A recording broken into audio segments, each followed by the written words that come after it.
adrift on a sailboat. My love is the sea. Yours is the horizon, constant and steady. You said my limbs too tired to float, lifting my lonesome sails. The tide is out, the moon is high, we're sailing.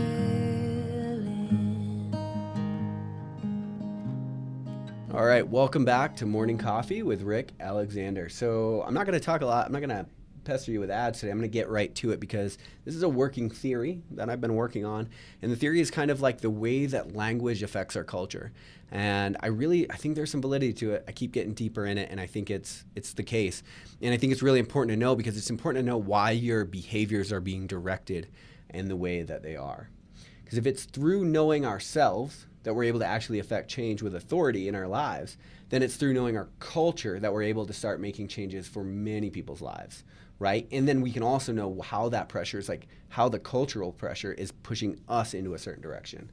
Because just like we require many different levels of analysis in order to get our mind around the full situation of who we really are, so too does our culture. And I think language is an analysis, a level of analysis that can teach us a lot. And I'll just say this theory will show itself in pretty great detail in my next book, so be on the lookout for that.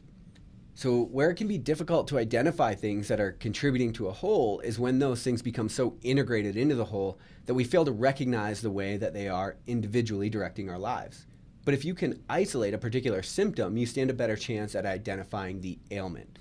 Or said another way, you can often look at an end state and then reverse engineer the problem to figure out how an end state came to be.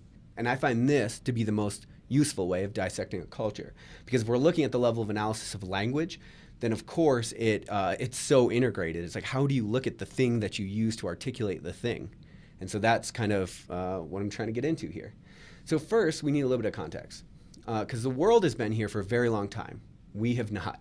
Due to the fact that you've been here for such a short time, it can be easy to fall into the line of thinking that what you've been given has always been and always will be, and that there are parts of our lives that are immovable or beyond questioning. But if I could change one thing about the way that you see the world, or the way that we see the world collectively, it would be to say that nothing is beyond questioning. Many of us are wired to accept given processes that we've been inoculated into, such as that of a lifestyle that includes a 9-to-5 job or a value set that pushes off happiness until Friday night. Like, these are all things we just accept for our lives. And the lack of questioning about the structure of our lives leaves us with few options when they turn out to be less than we'd hoped. But if something can be questioned, you're at least opening up the possibility of change. Changing ourselves requires deep objective introspection. Objective being the key word. Changing culture requires that, plus an ability to analyze processes at a macro level, and then the courage to question them. And the reason that courage is so heavily required to make changes within our lives is because in many ways our culture is a tyrant. It dictates what is acceptable, what is punishable, what's considered good order. It funnels you into a way of thinking, and it chastises you with the collective when you wander too far from that way of thinking. If you don't fit into the school system, for example, you aren't taught to find a different system. You're told that you need to be more like the people that do fit into it. After a couple decades of this way of thinking being shoved down your throat, it can be difficult to realize that as an adult, the pressure you feel into the way of thinking is implied, but it's no longer mandated. And this is what I mean when we just accept cultural norms. For most of the history of our culture, the only way to really get outside of that way of thinking was, as Steve Martin said, to be so good they can't ignore you. When you disrupt an industry and give people something that they want or something that makes their lives easier, you're applauded, such as the case with like Steve Jobs or Jeff Bezos of the world. The problem is that there's only two of them. Everyone else that doesn't fit into the system but can't seem to create a new system altogether ends up as an outcast. Our culture punishes divergent ways of thinking by holding necessities of life ransom, such as that of shelter, food, and water. You either overcome with spectacular results that allow you to provide for yourself, or you live on the brink of starvation. That's how it's been for most of history. When you ditch college, forego the family, and risk it all for a dream that no one can see but you, and that dream fails, the tyrannical culture that you live in will give you few options for sympathy. Simply return to the collective and your wounds will heal. You'll have to accept a little decay on your soul when the cubicle doesn't allow as much room to roam as you'd like, but at least you'll be able to feed yourself and you won't look too dumb with your outlandish dreams or wild speculations on how things might be different. Or you can continue on your path and risk being so misunderstood that you turn to drugs, sex, and other pacifiers, not as a life enhancement, but as a method of survival. Our culture further chastises these things, but what we often fail to recognize is that they are the only thing keeping an outcasted population alive. The psychological pressure that comes innate with the inability to conform is more damaging than most people stop to realize. The tyrannical father that is society chastises you for not fitting in, then chastises for how you cope with not fitting in without ever stopping to try to understand that there are humans in the system that aren't biologically wired for the system. But now, however, the times are beginning to change. And I think that history lesson is actually really important because you got to understand how the culture works and how it enforces the way that it works. And I personally think we should take a moment to reflect on just how lucky we are that this change is taking place. All right, so now the times have changed. And I personally think we should take a moment to reflect on just how lucky we are that that is actually the case. For a quick lesson in history, there was an asteroid that traveled over billions of years across many galaxies. It traveled so long that our little brains can't even conceptualize that span of time. It then hit a planet, Earth, that was spinning, and it happened to hit a sulfur mine that caused the Ice Age. It would have hit anywhere else on Earth, life wouldn't have been possible. The stardust happened to find the right elements of water and energy via lightning storms to give birth to a single-celled organism. That organism would eventually make the leap to us over the course of billions more years. Now, I don't care if you believe in divine intervention or the most improbable chances being met of all time. Life is a ridiculously sublime thought. But either way, we are a collection of stardust and chaos, and we get to exist when the internet is a thing. And now you're an adult. The pressure you feel to be something else other than who you really are is unfortunate, but it's not the final say anymore. You can set up your lifestyle in any way that you want, and you can be anything that your mind has a possibility of conceiving. You just have to learn that not only is this all true, but that you don't have to apologize for doing this life thing exactly as you want. Also, as a side note about culture, like how absurd is it that anyone could be the result of massive cosmic collision and then have the audacity to tell someone else that they're doing it wrong? That is honestly bizarrely comical. That's so difficult to describe. But I alluded to this fact in my last book, but we're honestly so incredibly lucky to be here as this world unfolds that we owe it to the universe to spend our time becoming all that we can be. To even think about using our time here to devolve is ludicrous. But even still, our culture continues to dictate our behavior in ways that we might not choose, all things being equal. Which means you have to be hyper aware of how the world is unfolding so that it doesn't funnel you into a lesser way of being. One of these ways, which contribute to the quality of our lives every day without our realizing it, is with the language that we use and the way we articulate our ability to navigate this human experience.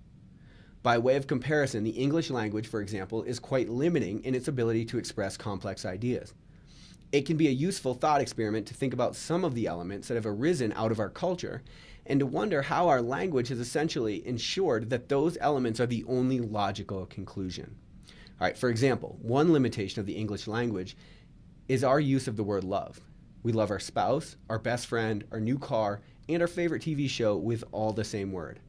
But love is far too nuanced and deep to be expressed with only a single word. There's love which serves as the ultimate reality. So in most cases, love is a synonym for God, whether the disciples of that religion are even aware of it or not. Love is the thing that, for most of us, actually makes life worth living. Like the feeling of falling in love is exhilarating and scary as hell, but there's truly nothing like it. The feeling of falling out of love or unreciprocated love can make it feel as if your entire world is actually collapsing around you. And like nothing could be worth that amount of heartache, except of course the one reason that we continue to engage with the world in this way, which is to fall in love in the first place. But you can understand this limited capacity to articulate the different facets of love limits our capacity to understand it fully. But you can see this limited capacity to articulate the different facets of love limits our capacity to understand it fully.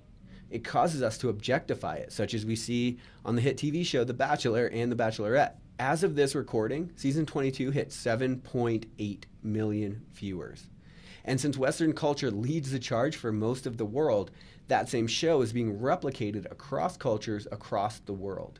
So what's the point? Our language has funneled us into a misguided understanding of love.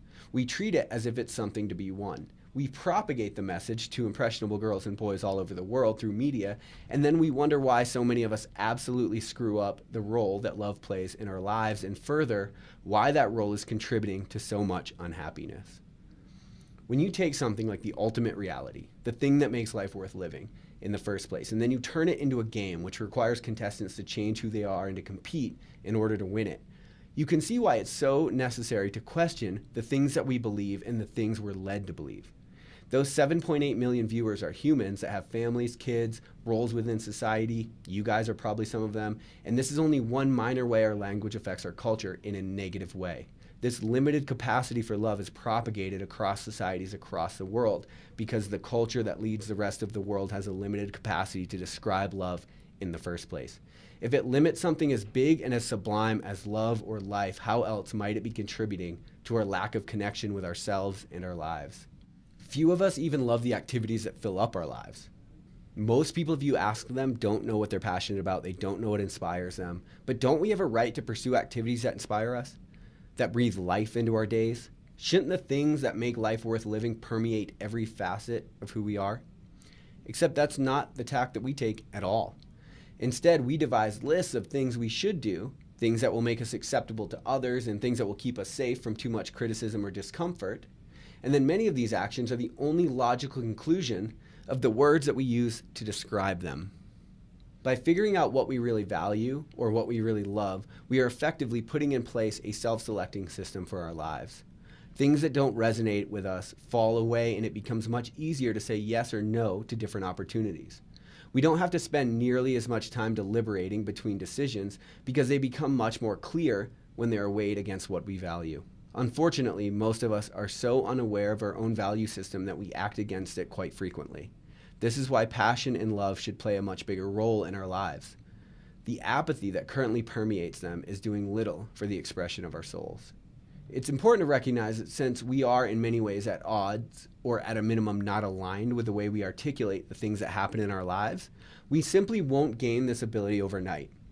Just because today you decide that you're going to live more out of your values doesn't mean that the world around you isn't eager to stick you back into the box that it fabricated. Just like your programming, you've spent an immense amount of time living a certain way. You can't reprogram yourself in a day. It takes constant awareness around what you are doing, the words that you're using, and every action that you are taking, which is contributing to who you are becoming. It's worth pointing out here that research has clearly shown that when you're operating from a place of alignment with your values, you have clarity around not only what you are doing, but why you are doing it. Your ability to focus on the task and perform at a higher level is increased. Cultivating an authentic life born out of what we love is the most efficient way to increase our performance. Yet how many of us want the next tool, trick, or hack to make our performance better? It appears that if you spend time on the front end, ensuring that you are giving a majority of your time to things that you value, higher performance is an inevitable byproduct. But we don't spend time doing things that we love because we don't know what it is that we love. To make matters worse, we're never taught how to go about thinking what we love, and even if we were, we have a language that makes it hard to express it properly in the first place. An authentic life that you love is an uphill battle, to say the least, but is there anything more worthy of an endeavor? The good news is that you come from a long line of survivors.